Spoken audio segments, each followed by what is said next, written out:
TV news Kannada ವಾಹಿನಿಗೆ ಸ್ವಾಗತ. ಸಚಿವೆ ಲಕ್ಷ್ಮೀ ಹೆಬ್ಬಾಳ್ಕರ್ ವಿರುದ್ಧ ಆಕ್ಷೇಪಾರ್ಹ ಪದ ಬಳಕೆ ಮಾಡಿ ಬಂಧನಕ್ಕೊಳಗಾಗಿದ್ದ ವಿಧಾನ ಪರಿಷತ್ ಸದಸ್ಯ ಸಿಟಿ ರವಿ ಬಿಡುಗಡೆಗೆ ಹೈಕೋರ್ಟ್ ಆದೇಶ ನೀಡಿದ್ದು, ಇದು ಕಾಂಗ್ರೆಸ್ ನೇತೃತ್ವದ ಸರ್ಕಾರಕ್ಕೆ ಮುಖಭಂಗ ಆಗಿದೆ ಎಂದು ವಿಪಕ್ಷ ನಾಯಕ ಆರ್ ಅಶೋಕ್ ವಾಗ್ದಾಳಿ ಮಾಡಿದ್ದಾರೆ. ದಾವಣಗೆರೆಯಲ್ಲಿ ಸರ್ಕ್ಯೂಟ್ ಹೌಸ್ನಲ್ಲಿ ಕರೆದಿದ್ದ ಪತ್ರಿಕಾಗೋಷ್ಠಿಯನ್ನು ಉದ್ದೇಶಿಸಿ ಮಾತನಾಡಿದರು. ರಾಜ್ಯದಲ್ಲಿ ಇರೋದು ಗೂಂಡಾ ಪ್ರವೃತ್ತಿ ಸರ್ಕಾರ, ಇಂತಹ ಸರ್ಕಾರ ಕಿತ್ತೊಗೆಯಬೇಕಾಗಿದೆ ಅಂತ ಆಕ್ರೋಶ ವ್ಯಕ್ತಪಡಿಸಿದ್ದಾರೆ.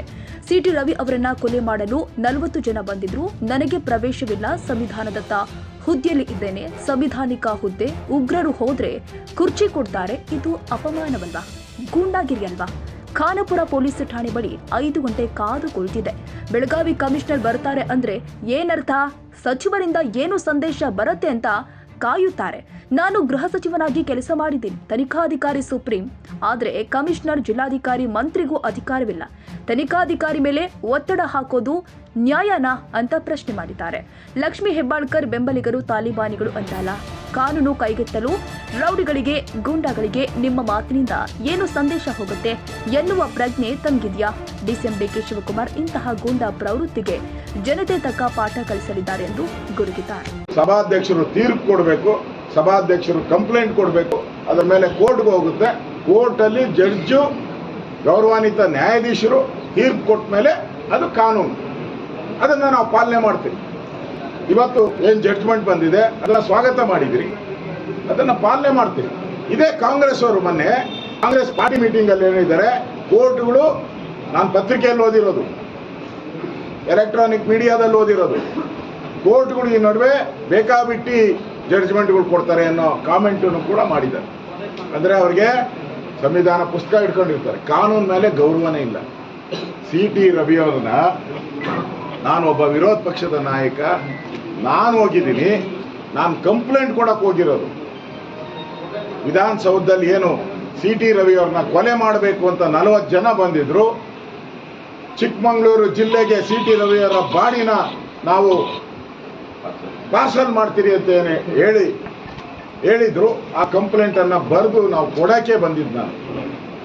ನನಗೆ ಎಂಟ್ರಿ ಇಲ್ಲ.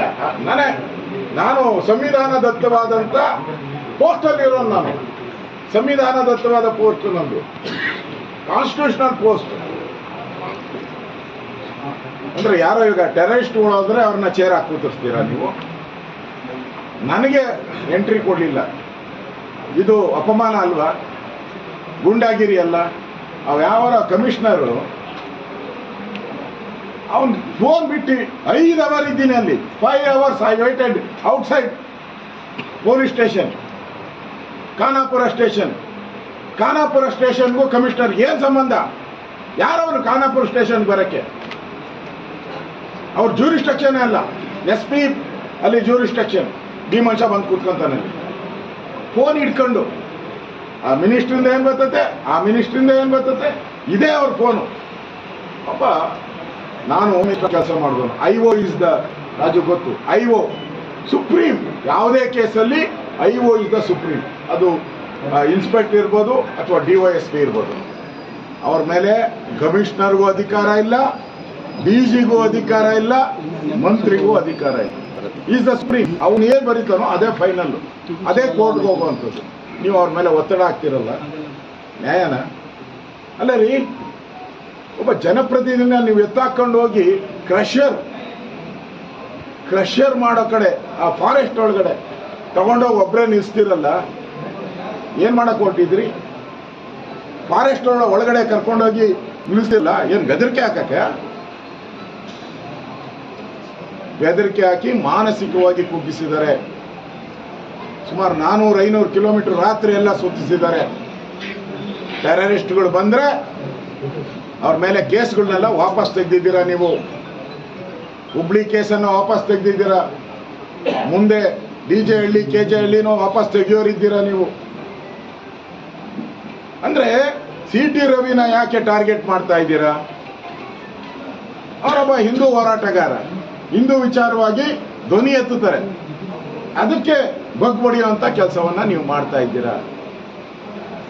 ನಾನು ಹೇಳಿಕೆ ಬಗ್ಗೆ ನಾನು ಕೋರ್ಟ್ ಆದೇಶವನ್ನ ಪಾಲನೆ ಮಾಡ್ತೀನಿ ಅನ್ನೋ ಮಾತನ್ನ ಸಿಟಿ ರವಿ ಅವರು ಈಗಾಗಲೇ ಹೇಳಿದ್ದಾರೆ. ಕೋರ್ಟ್ಗಿಂತ ದೊಡ್ಡದು ನಮ್ಮ ಸಂವಿಧಾನದಲ್ಲಿ ಯಾವುದೂ ಇಲ್ಲ. ಇವತ್ತು ಕೋರ್ಟು ಚೀಮಾರೆ ಹಾಕಿರೋದು ನೋಡಿದ್ರೆ ಈ ಸರ್ಕಾರ ಮಾನ ಮರ್ಯಾದೆ, ಯಾರಾದರೂ ಹಿಂದೆ ರಾಮಕೃಷ್ಣ ಹೆಗಡೆ ಅವರು ಆ ಥರದ್ದೆಲ್ಲ ವ್ಯಕ್ತಿ ಇದ್ದಾರೆ, ರಾಜೀನಾಮೆ ಕೊಟ್ಟು ಹೊರಟೋದು. ಮಾನ ಮರ್ಯಾದೆ ಇದ್ದರೆ ಇವರಿಗೆ ಈ ಸರ್ಕಾರಕ್ಕೆ ರಾಜೀನಾಮೆ ಕೊಟ್ಟರು. ಮಂತ್ರಿಗಳು ಫೋನ್ ಮೇಲೆ ಫೋನ್ ಈ ರೀತಿ ದೌರ್ಜನ್ಯ ಈ ಸರ್ಕಾರಕ್ಕೆ ಇದೊಂದು ಕಪ್ಪು ಚುಕ್ಕೆ. ಇತಿಹಾಸದಲ್ಲಿ ಇವತ್ತು ಕೋರ್ಟ್ ಏನು ಜಡ್ಜ್ಮೆಂಟ್ ಬಂದಿದೆ, ಇದು ಒಂದು ಲ್ಯಾಂಡ್ ಮಾರ್ಕ್. ಎಲ್ಲಿದಾರೋ ಅಲ್ಲೇ ಬಿಡುಗಡೆ ಮಾಡಬೇಕು ಅನ್ನೋ ಆದೇಶ ಮಾಡಿದ್ದಾರೆ. ಸಿ ಟಿ ರವಿಗೆ ಇದುವರೆಗೂ ನೋಟಿಸ್ ಇಲ್ಲ. ಯಾಕೆ ಬಂಧಿಸಿದೆ ಅಂತ ಇದುವರೆಗೂ ಸಿ ಟಿ ರವಿನ ಪದೇ ಸಿ ಟಿ ರವಿ ಅಂಗಲಾಚ್ತಾ ಇರೋದನ್ನು ನೋಡಿದೆ, ಡಿಮ್ಯಾಂಡ್ ಮಾಡ್ತಾ ಇರೋದು ನೋಡಿದೆ.